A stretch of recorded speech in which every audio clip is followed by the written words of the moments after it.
Dans le cadre du projet Éco-Silage, donc la Fédération des CUMA et les organismes de conseil en élevage bas normand ont réalisé des suivis de chantier et des analyses de silos. L'objectif était d'étudier les pratiques mises en place et de voir les points qui étaient améliorés. Ces suivis ont été réalisés sur 2 campagnes afin de voir si les pratiques, les conseils portés permettaient d'améliorer la conservation des silos. L'objectif est de limiter les pertes aux silos. Ces enjeux sont importants. Il faut savoir qu'il y a sur un silo de maïs, il y a 7% de pertes qui sont incompressibles. On ne peut pas aller en dessous de 7%, mais on peut aller jusqu'à des pertes jusqu'à 15%.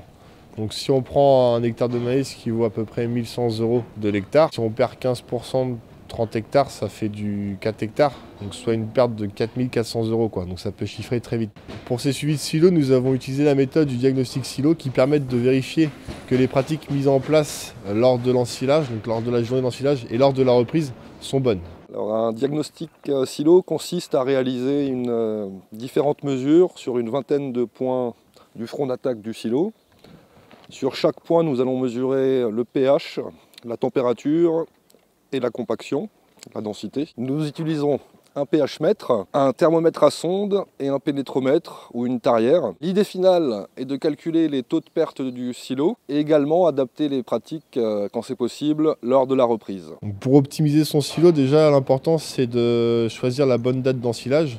Donc il faut viser un taux de matière sèche de entre 30 et 35% de matière sèche. Pour tout ce qui est de la qualité du fourrage au moment de la récolte, donc je vous invite à voir la première vidéo qui avait été faite sur le projet Éco-Silage. Le tassage, c'est l'élément clé du silo de maïs, quoi.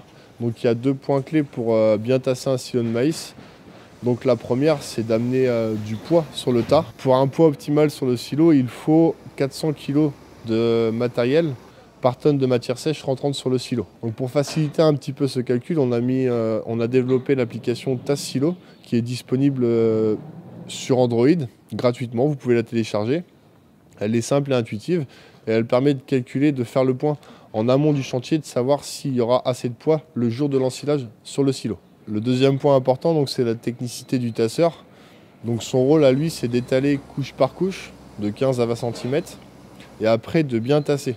Vraiment tasser sur toute la superficie et notamment sur les bords. Autre point qu'on a du mal à maîtriser, c'est que c'est le chauffeur du tracteur qui tasse, qui donne le rythme du chantier, quoi. Le tasseur peut être amené à faire arrêter l'ébène. L'objectif du tassage du silo était d'éviter à l'air de rester dans le fourrage. La couverture va permettre d'éviter à l'oxygène de re-rentrer à la reprise et une fois le silo tassé et fini. Pour ce faire, plusieurs recommandations. Utiliser un microfilm de préférence qui va permettre d'avoir une bâche qui adhère pleinement à la surface du fourrage. Utiliser des bâches et des rangées de boudins qui permettent une étanchéité de la couverture. Pour ce faire, une rangée de boudins ou plusieurs en périphérie et amener aussi du poids sur le silo en lui-même. Donc à savoir 15 à 20 kg au mètre carré. Ce qui veut dire des rangées de boudins qui vont être à privilégier plutôt tous les 2 mètres que tous les 4 mètres. Éventuellement, après avoir mis le microfilm et la bâche, il est possible de remettre un filet permettant de ramener un petit peu de poids sur le silo, mais aussi d'éviter toute dégradation de la couverture par des nuisibles en surface. Concernant la reprise des fourrages au silo, au front d'attaque, la première des priorités est de ne pas détasser au niveau de la reprise. Il faut ensuite, au niveau de la bâche, faire une ceinture de boudin au niveau du front d'attaque pour éviter que l'air pénètre entre la bâche et le fourrage. Il faut un avancement adapté, à savoir un avancement hivernal doit être de 15 cm minimum par jour, avec un retour sur la zone au front d'attaque qui ne doit pas dépasser 3 jours. Concernant l'été, il faut privilégier un avancement plutôt de 30 cm par jour, avec de la même manière un retour sur la même zone de reprise inférieur à 3 jours.